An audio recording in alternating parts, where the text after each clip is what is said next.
Assalamualaikum warahmatullahi wabarakatuh. Perkenalkan, nama saya Nila Nur Aftiko, NIM 1903140 dari Politeknik Harapan bersama Prodi D3 Akuntansi. Di sini saya akan menjelaskan tentang 10 aksioma manajemen keuangan. 10 aksioma manajemen keuangan oleh Nila Nur Aftiko, D3 Akuntansi, Politeknik Harapan bersama Tegal. 10 aksioma manajemen keuangan. 1. Keseimbangan risiko dan pengembalian. 2. Nilai waktu uang. 3. Kas ialah yang utama, bukan besarnya laba. 4. Tambahan arus kas. 5. Kondisi persaingan pasar. 6. Modal yang efisien. 7. Masalah keagenan. 8. Perpajakan yang berdampak pada keputusan bisnis. 9. Tidak semua risiko sama. 10. Melakukan sesuatu yang benar ialah perilaku etis. Apakah aksioma itu? Aksioma merupakan sebuah pernyataan yang tidak perlu dibuktikan lagi kebenarannya. Dalam manajemen keuangan, dikenal 10 aksioma yang menjadi landasan dalam pengambilan tindakan. 10 aksioma dalam manajemen keuangan menyatukan konsep dan teknik yang ditampilkan dan fokus pada logika yang mendasari manajemen, yaitu 1. Keseimbangan risiko dan pengembalian. Jangan menambah risiko kecuali terdapat kompensasi berupa tambahan pengembalian investasi. Alternatif investasi mempunyai sejumlah risiko dan tingkat pengembalian yang berbeda. Para investor kadang-kadang lebih senang memilih suatu investasi dengan risiko yang tinggi, karena jenis investasi ini menawarkan suatu tingkat pengembalian yang tinggi juga. 2. Nilai waktu uang. Uang yang diterima hari ini lebih berharga dari uang yang diterima di masa depan. Suatu konsep dasar dalam keuangan adalah nilai uang yang dikaitkan dengan waktu. Uang yang kita terima pada saat ini akan jauh lebih berharga dibandingkan dengan uang yang akan diterima tahun depan. Kita bisa mendapat bunga atas uang yang diterima sekarang, sehingga lebih suka menerima sekarang daripada kemudian. Kas bukan laba adalah raja. Dalam mengukur kekayaan, kita akan menggunakan arus kas dan bukan keuntungan akuntansi sebagai alat pengukurannya. Kita akan menekankan perhatian kita terhadap uang yang ada di tangan kita. Ketika kita dapat menginvestasikannya dan mulai menghasilkan bunga, dan ketika kita dapat mengembalikannya kepada pemegang saham dalam wujud dividen, uang kas adalah sesuatu yang secara real diterima dan dapat diinvestasikan kembali oleh perusahaan. Sedangkan keuntungan akuntansi lebih banyak menggambarkan besarnya keuntungan akuntansi, lebih banyak menggambarkan besarnya keuntungan yang diperoleh perusahaan daripada besarnya uang kas yang benar-benar ada. 4. Pertambahan arus kas. Satu-satunya perubahan yang harus diperhatikan. Prinsip yang keempat menyatakan bahwa kita harus menggunakan arus kas sebagai alat pengukur manfaat dari suatu proyek baru. Proses evaluasi ini akan lebih diperdalam lagi dengan menekankan pada kas yang diterima perusahaan antara dua keputusan, jika perusahaan mengambil atau tidak mengambil proyek tersebut. Yang terpenting adalah apa yang kita pikir tentang kenaikan arus kasnya. Pedoman dalam menentukan apakah arus kas tersebut bersifat inkremental adalah dengan membandingkan aliran kas perusahaan dengan atau tanpa proyek tersebut. Sebenarnya kita akan lebih menitik beratkan penggunaan konsep inkremental dari aliran kas serta mempertimbangkan segala konsekuensi dari semua keputusan berdasarkan kenaikan kasnya. 5. Kondisi persaingan pasar. Alasan mengapa sangat sulit mendapatkan proyek-proyek dengan laba yang luar biasa. Kunci untuk mendapatkan investasi yang menguntungkan pertama dengan mengerti situasi dan kondisi persaingan pasar di mana perusahaan itu berada.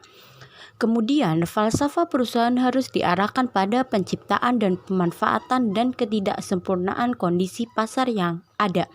Apakah melalui perbedaan produk atau melalui penciptaan keunggulan? Beban daripada upaya mencari pasar atau industri baru yang dapat menciptakan keuntungan yang besar.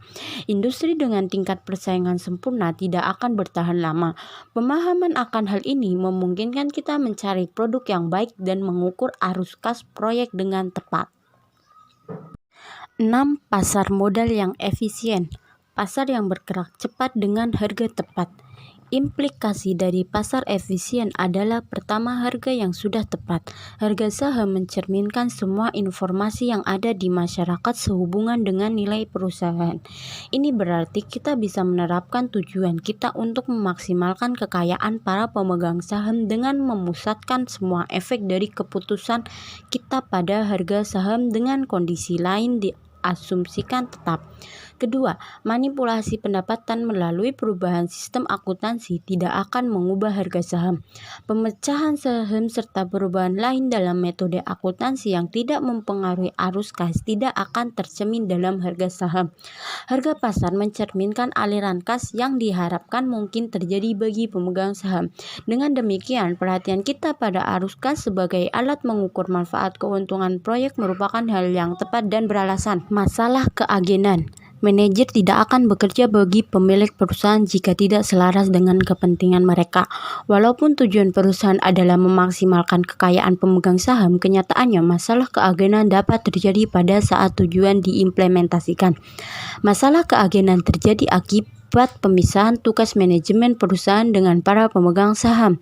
Pengawasan kepada para manajer dapat dilakukan melalui audit laporan keuangan serta paket kompensasi yang diterimanya.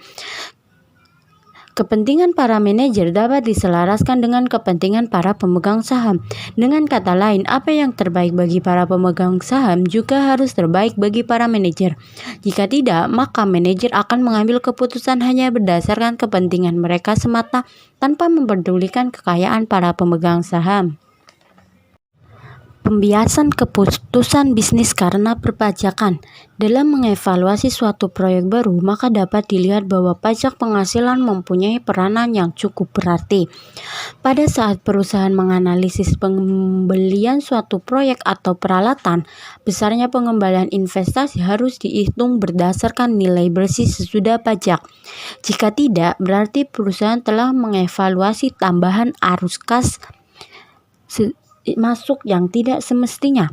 Pemerintah juga menyadari bahwa masalah perpajakan dapat membiaskan keputusan bisnis dan memanfaatkan pajak sebagai pendorong untuk memperbesar pengeluaran dengan berbagai cara.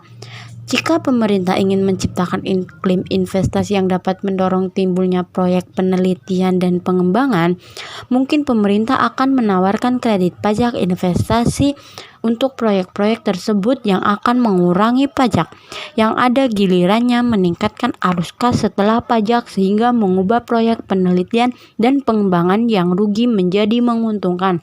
Pemerintah dapat memanfaatkan pajak sebagai sarana untuk mengarahkan investasi pada proyek penelitian dan pengembangan dalam rangka menciptakan lapangan kerja. 9. Tidak semua risiko sama. Ada beberapa risiko yang dapat didiversifikasi. Beberapa risiko dapat dihapuskan melalui diversifikasi, sedangkan beberapa risiko lain tidak bisa.